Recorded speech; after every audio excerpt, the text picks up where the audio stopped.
don't do that. I mean, they raised everything they eat. That's all they had to eat. Yeah. Potatoes. They would put out probably an acre and a half of potatoes in sweet potatoes. Okay. They dug in potatoes up. They'd take a horse, plow them up, dig them up, and they'd put them in the cave. Apples, what apples they had, and about everybody had apple trees on their farm.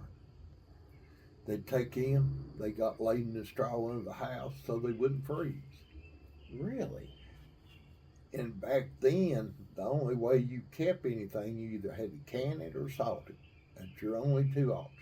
Yeah.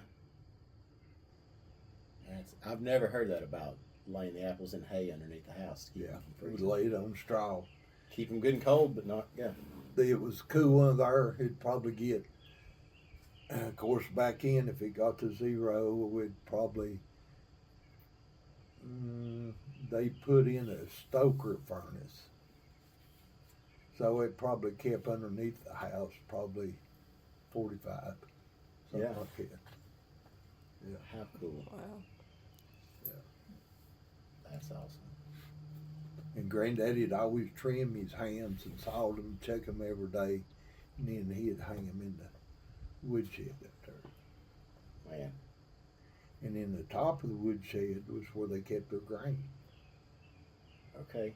You carried the grain up the steps. I was going to say, that's, The woodshed out from the house, there's a side door, and in there was where he kept all of his meat hanging. oh, wow. And then there was a door there that you went upstairs, and they had grain bins, and they'd have their oats, their wheat.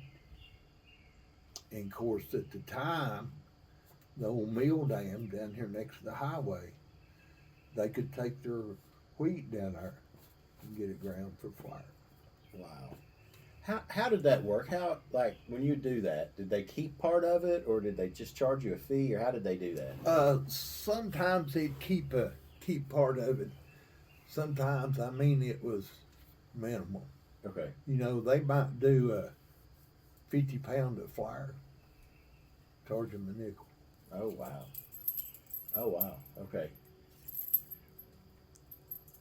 Was it more like a general store, or how did they stay in business if it was? Now the general stores. Now you had Ben Jenkins over here, and there was a lot of little stores.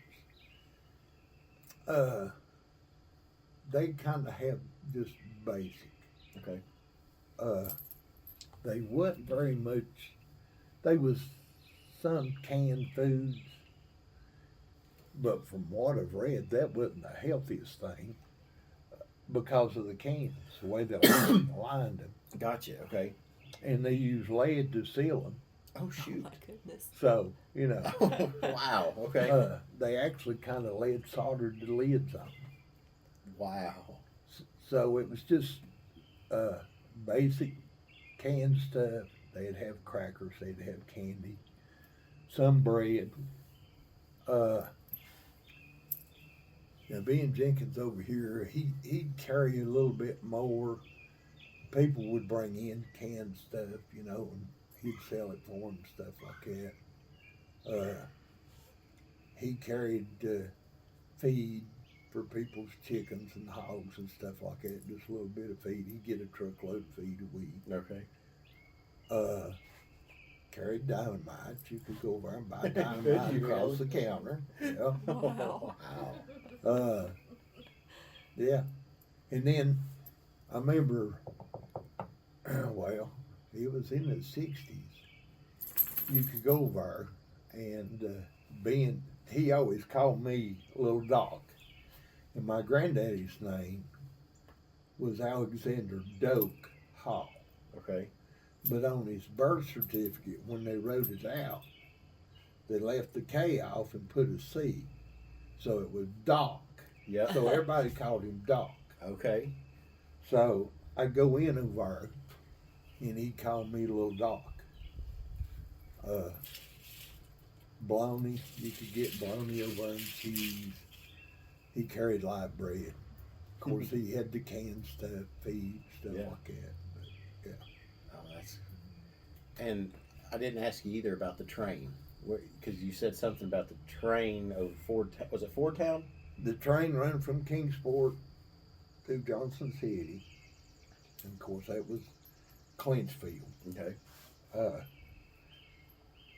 you could get on the train and you could go to Kingsport, or you could catch a train at Ford Town and go to Johnson City. Okay. And a lot of times they would go over. It was always Johnson City had just a few more stores than Kingsport. Okay.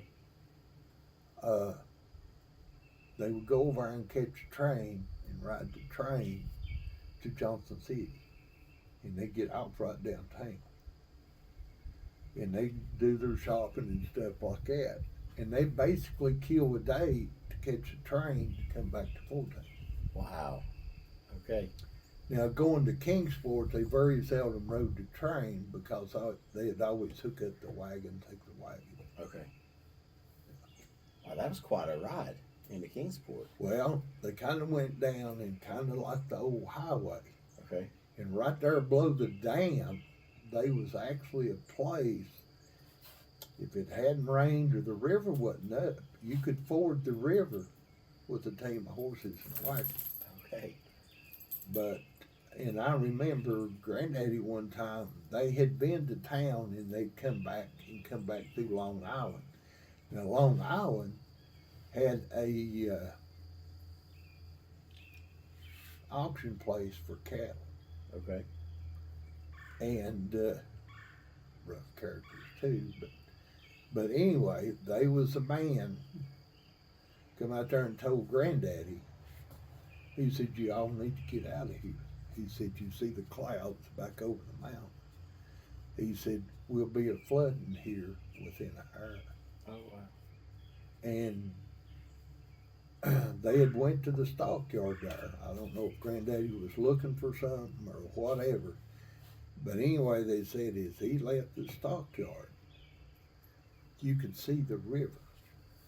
The river was just literally just raising. He said, really, there's an old road bed that comes through these woods. And when I was growing up, you could follow that road bed, but it come up through here, and of course went out Hall Road, went on up kind of towards Gray. When you got out there at Granddaddy's, out there at that little house that we own right there at 536 Prophet Lane, after you cross the bridge up there, part of that old road bed goes up across the farm. Well, when it got up there, it teed. It went to the highway. Oh, okay. And the other part went on across and actually went over to where the Ruatan building is. Oh, really? And went right down beside the railroad tracks on this side of the railroad tracks and out. And if they wanted to, down there behind where Waxler lived, there's a big tunnel. You could come through that tunnel, even though there's a creek in it. It just runs that deep. So they could go through that tunnel. Oh, wow. Or they could go on, that's how they got to Fort Town. Or you could come through the tunnel and end up there at the, what I call the old box factory. Okay. You could cross and go back, and then you'd come out down towards Cornwall High. Wow. Can you imagine taking a wagon and doing that? Yeah. No, thank you. Yeah. Now I've heard Irvin talk about his brother Smith. Their daddy Arch bought a team of mules from a man in Jonesboro. Now Smith walked from here to Jonesboro and got them two mules, and he rode one back. And said he got home late that night. I would guess so. Yeah. Wow. Now, if you go by the roads, you know, Jonesboro is still pretty good ways down there. Yeah. That's wild. Yeah.